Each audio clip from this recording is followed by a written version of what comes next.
At first no one paid attention to this disaster, until someone shockingly discovered, in the sky above their heads, there were countless migratory birds, moving south in huge flocks. The scene was both magnificent and terrifying. At the same time, various animals inside the zoo suddenly began to grow restless and agitated, as if they sensed something bad was about to happen. That night, in the center of Tokyo, a rare storm was about to strike. Police were notifying people to return home quickly and take shelter. But right at that moment, a basketball-sized hailstone suddenly slammed onto a car. Before anyone could react, more hailstones suddenly began falling from the sky.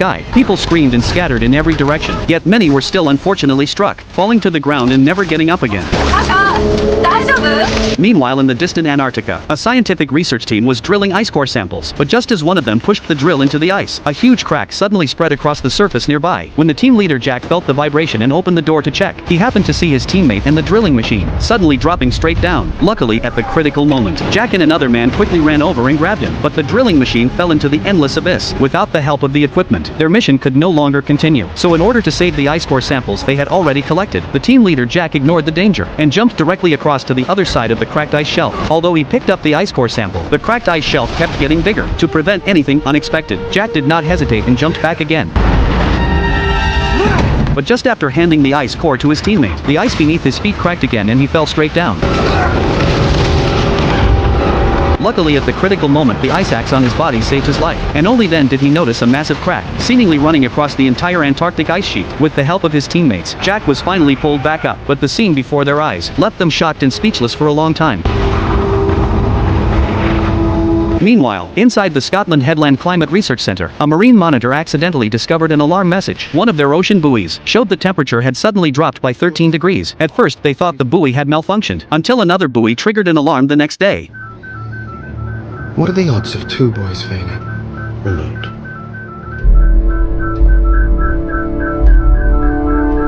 At this moment, aboard the International Space Station flying in space, 3 astronauts suddenly looked through the window and saw several enormous storm clouds quietly forming over the eastern United States, as if brewing a terrifying disaster. Not long after, basketball-sized hail suddenly began falling on the coast of Los Angeles, and a terrifying tornado storm suddenly formed above the city. The destructive power of the high-speed rotation instantly destroyed nearby buildings. Only then did the government realize the seriousness of the situation, so the National Weather Service urgently gathered various experts, trying to find out the cause of this abnormal climate, so they could make corresponding response measures. Among them was Jack, who had just returned from Antarctica. Jack had been studying ancient climate science. He seemed to have discovered something from the ice core samples, but he needed to apply for a supercomputer to verify his speculation. The senior officials of the Weather Bureau gathered everyone together, just as they were about to find the reason behind it. They did not expect the tornadoes appearing in the city would first bring an unprecedented disaster, as the Hollywood sign turned into fragments. Everywhere the tornado passed became a mess, even more terrifying. When 2 of the tornadoes merged into one, a super tornado began carrying enormous energy, wreaking havoc everywhere. Countless cars were swept into the air, and a terrifying rain of cars began to fall.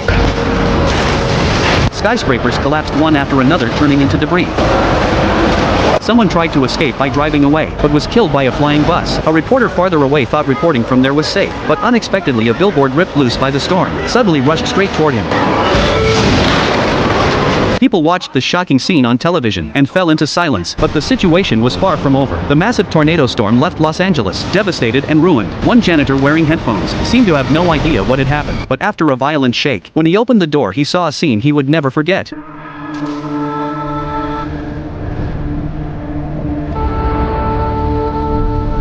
Because many passenger planes were also affected, the president ordered all air traffic to be immediately suspended. That day, many countries and cities encountered terrifying tornado storms, but the meteorologists and professors gathered together. None of them could explain the abnormal reason behind it. Someone suggested maybe the sun was affecting the global climate. However, the staff at NASA rejected this speculation. At that moment, Jack suddenly proposed his own theory. He suspected all of this might be related to the warm current of the North Atlantic. Not long before, Jack had obtained greenhouse gas information from the ice core samples. He suspected the uncontrolled warming of the climate had melted the polar glaciers, allowing massive amounts of fresh water to flow into the ocean. When the balance between ocean salinity and fresh water is broken, the North Atlantic warm current would also change. If this ocean current slows down or stops, there is a strong possibility the Earth will enter another ice age. But to confirm this, he needed to transfer some data from the Headland Climate Center into his paleoclimate model. At the same time, he needed to use a supercomputer for calculation. Hold on, Jack. Are you suggesting these weather anomalies are going to continue?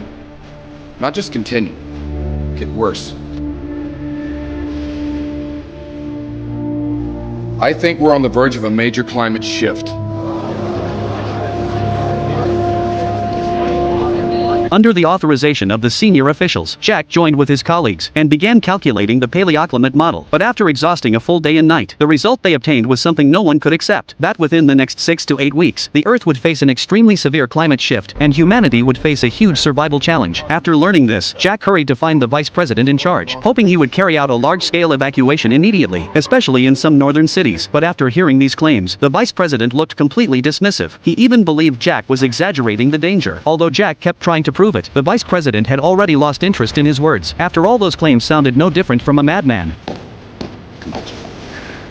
As if to prove Jack right, Scotland in Western Europe was the first to face an unprecedented blizzard. 3 marine monitors were trapped inside the Headland Climate Research Center. Fortunately, there were plenty of supplies stored there, so they could stay inside for several months without a problem. But others were not so lucky. To escort the royal family members to a safe place, 3 military helicopters rushed toward their location. But during the flight, danger quietly arrived. As they got closer to the center of the storm clouds, the temperature began dropping rapidly. In an instant, the fuel lines froze. The entire aircraft was covered in ice. Even the propellers froze and stopped spinning. As the entire power system lost control, the 3 helicopters suddenly crashed one after another.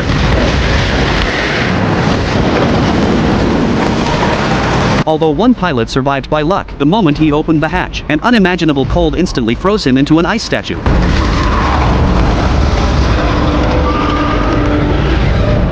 What I'm about to tell you is The scene shifts to downtown New York. A heavy rain was continuously washing over the city, but people had not yet realized the seriousness of the situation until a homeless man suddenly noticed in shock that water was pouring out of a sewer ahead. Before long, the water level rose past the legs and kept rising. As the entire street became flooded, traffic collapsed instantly. People could only panic and search for shelter everywhere. Among them was Jack's son Sam and his classmates. For safety, Sam decided to take his classmates to the nearby library for shelter. But when one girl tried to step over a car, she accidentally cut her leg, and right in that moment, a massive tsunami suddenly roared toward the city with the help of the hurricane. The Statue of Liberty symbolizing freedom was quickly submerged. Within moments, dozens of meters of seawater rushed over the coastline toward the city, then spread everywhere with unstoppable force. In an instant, many people were swallowed by the sea. Seeing the massive tsunami rushing closer, Sam quickly ran to grab his classmate, then sprinted toward the library with all his strength.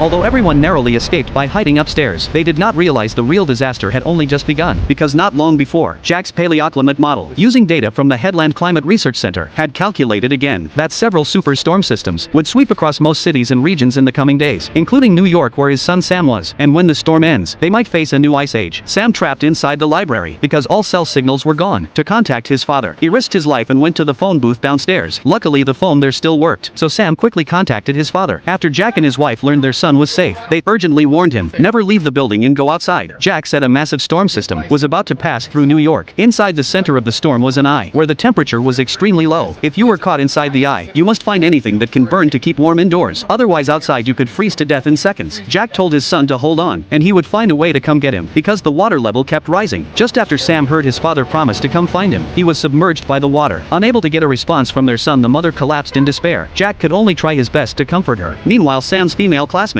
worried when he did not return for a long time. Luckily, Sam finally emerged from the water.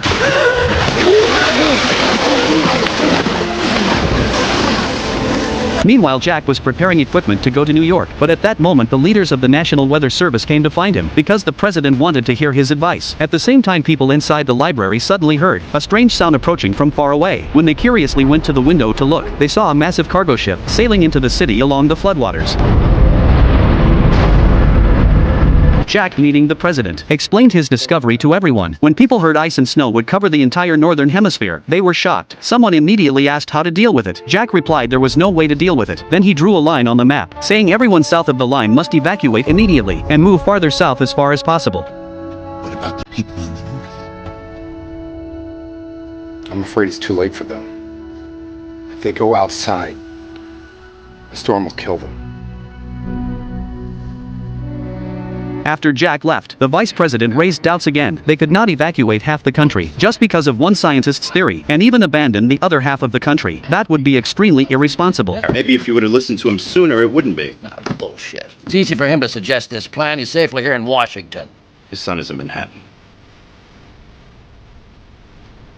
As the storm clouds arrived, New York City was soon covered by a thick layer of snow, and everywhere the tsunami reached had all frozen into ice. Many people, in order to escape this city, left the buildings one after another. Stepping on the ice and snow, they began fleeing south. Even the people inside the library, after discussing it together, also prepared to leave. Sam originally wanted to stop everyone, but his voice carried little weight, and there was no food or supplies here, so no one was willing to stay any longer.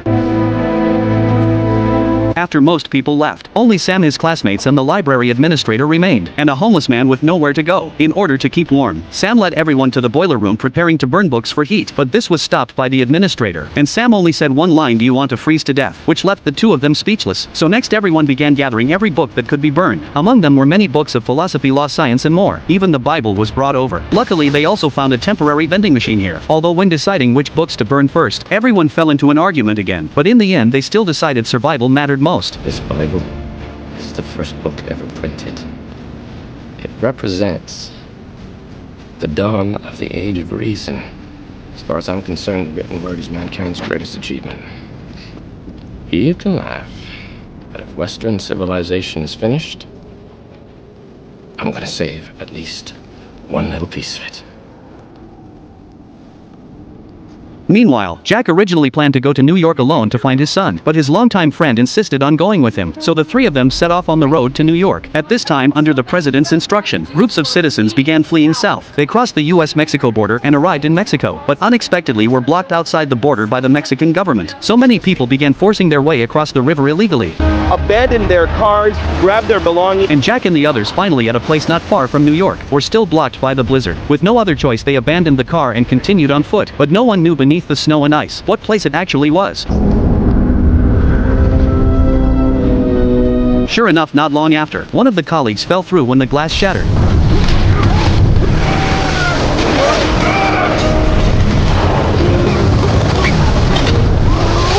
Although the safety rope left the man hanging in the air, the huge weight made it very hard to pull him back up.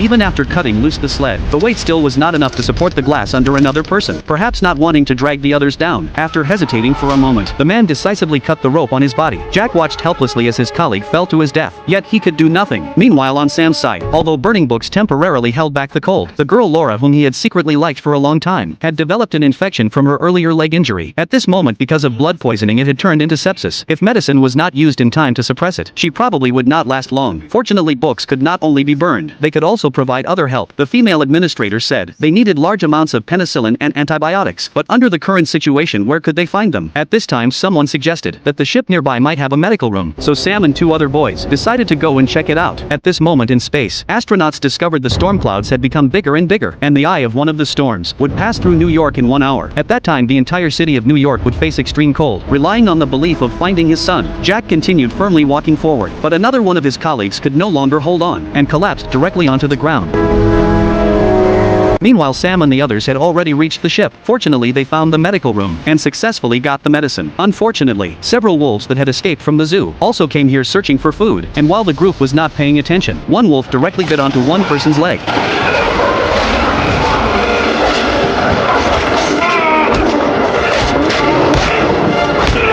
Luckily, Sam used a flashlight to help him out in time. Although they got away from the wolves' attack, they were trapped inside the room. At this critical moment, Sam knew they absolutely could not waste time here, so he decided to go out and lure the wolves away, to cover his classmates escaping. Using the window, he climbed into another room. Then, after drawing the wolves' attention, he immediately started running with all his strength.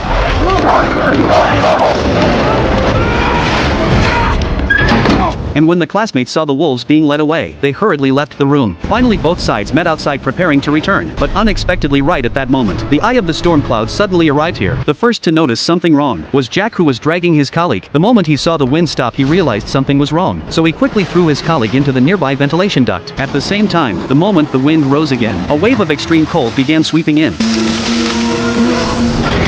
Meanwhile, Sam and the others also felt something was wrong. The top of the tower suddenly began freezing, then it spread downward at an extremely fast speed.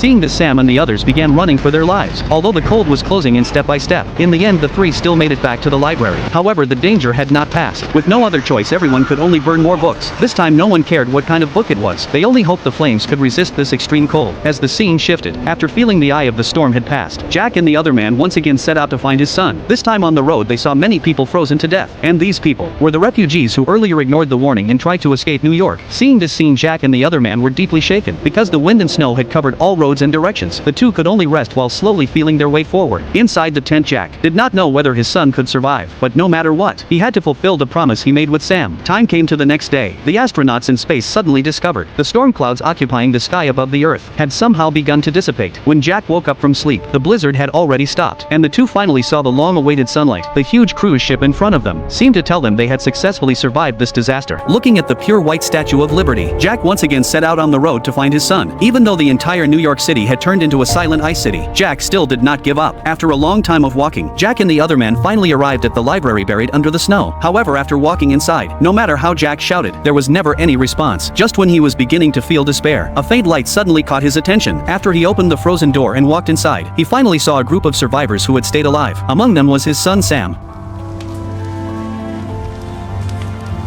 Who is that?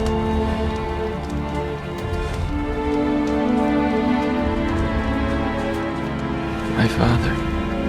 Not long after, the military sent helicopters to New York for rescue. Jack and the others were successfully saved. At the same time, everyone also happily discovered that many survivors had escaped this disaster. And the story ends here. This is a disaster movie from 20 years ago. It must be said that even today, it can still be called the ceiling of disaster movies. At that time, this movie not only received recognition for its topic and its special effects, the warning it brought also made people understand the terror of global warming.